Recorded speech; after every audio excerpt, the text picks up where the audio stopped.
बेटा इकडे तुला खेळ देतो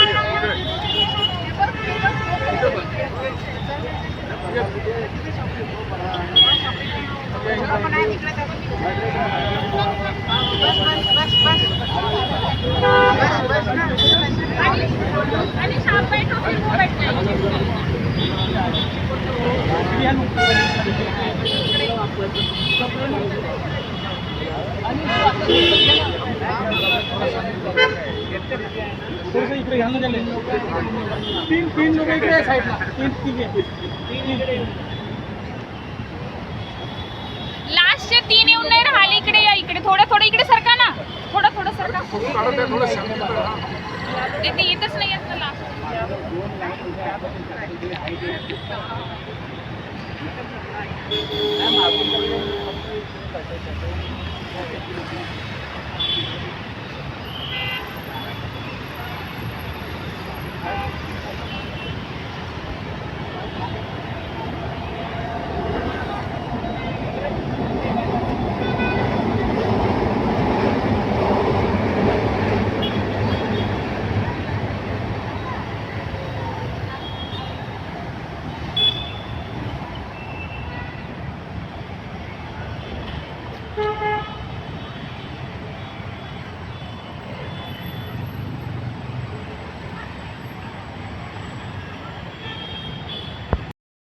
कोसे काही 10 वर्षापासून फालून दाखल साधना अभ्यास करत आहे. मला हा साधना अभ्यास खूप आवडला, कारण की याच्यामध्ये तुम्हाला दुसऱ्यांना नुकसान होईल असं काही वागावं लागत नाही. शिवाय हा अतिशय शांत पद्धतीने करावा लागतो. याच्यामध्ये तुमचा जो स्वभाव आहे हा चांगला होतो आणि तुम्ही एक चांगले व्यक्ती होता. आणि याच्यामध्ये तुम्हाला खूप चांगली शांती मिळते आणि खूप चांगलं वाटते. म्हणजे माझे पुष्कळसे जो व्याधी होत्या त्या पण दूर झाल्या. तर त्याच्यामुळे मला हा साधना अभ्यास खूप आवडतो आणि हा मी करते.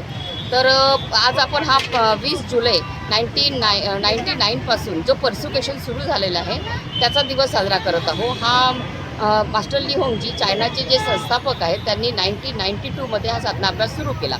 पहिले चायनामध्ये याला खूप पुढाकार मिळाला आणि लोकांनी घरोघरी हा साधना अभ्यास केला. रस्त्यावरती गार्डनवरती लोक करायला लागले.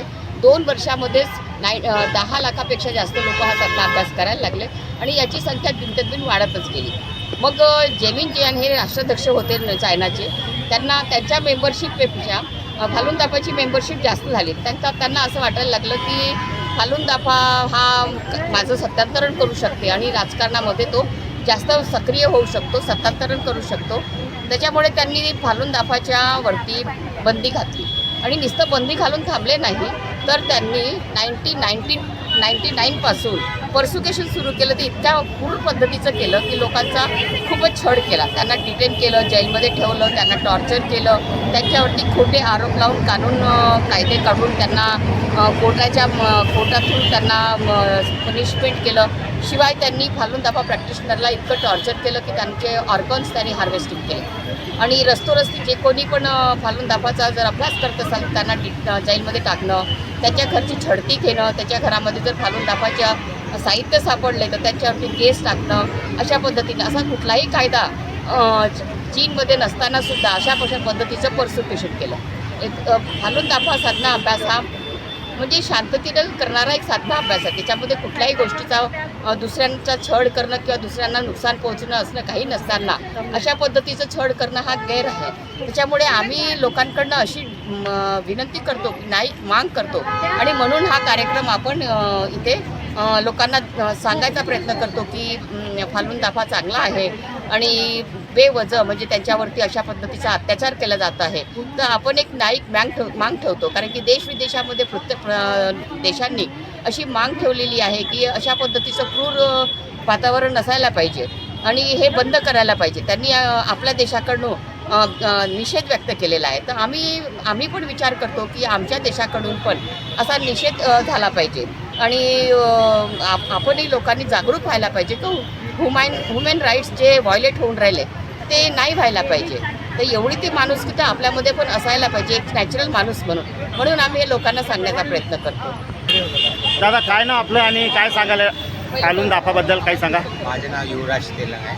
मी नागपूरचा रहिवासी आहे आणि गेल्या 12 वर्षापासून मी फालून दाफाचा अभ्यास करतो आहे. सांगायचं म्हणजे फालून दाफाचा अभ्यास जो आहे हा 1992मध्ये मास्टर ली होऊन यांनी चायनामध्ये सांगितला आणि सुरुवातीच्या 5-6 वर्षामध्येच या अभ्यासाच्या जवळपास 7 ते 8 करोड लोक अभ्यास करायला लागले. जे की त्यावेळेच्या जे काही कम्युनिस्ट शासन होतं त्यांना ही संख्या भयावह वाटली आणि त्यांना ही संख्या त्यांच्या सत्तेसाठी एक चॅलेंज वाटलं आणि त्याच एका भीतीपोटी त्यावेळेस त्यांचे जे राष्ट्राध्यक्ष होते जियांग जेमिन यांनी या अभ्यासावरती बंदी आणली आणि तेव्हापासून या अभ्यासावरती आजपर्यंतसुद्धा बंदी आहे आणि जे कोणी अभ्यास करतात त्यांना पकडलं जातं, जेलमध्ये टाकलं जातं, तुरुंगात टाकलं जातं, लेबर कॅम्पमध्ये ठेवलं जातं. तुम्ही काही वेगळं सांगा ना, ते मॅडमने सांगितलं, तुम्ही वेगळं काही सांगा. ते वेगळं तेच आहे, दुसरं काय सांगाबद्दल काही स्पेशल सांगा. काही स्पेशल काहीच नाही, तेच आपल्याला सांगायचं आंतरराष्ट्रीय आहे. मला एक इंटरव्ह्यू कपी यायचं राहू द्या, हेच आपल्याला मॅटर रिपीट करायचं आहे. चला ठीक आहे, थँक्यू.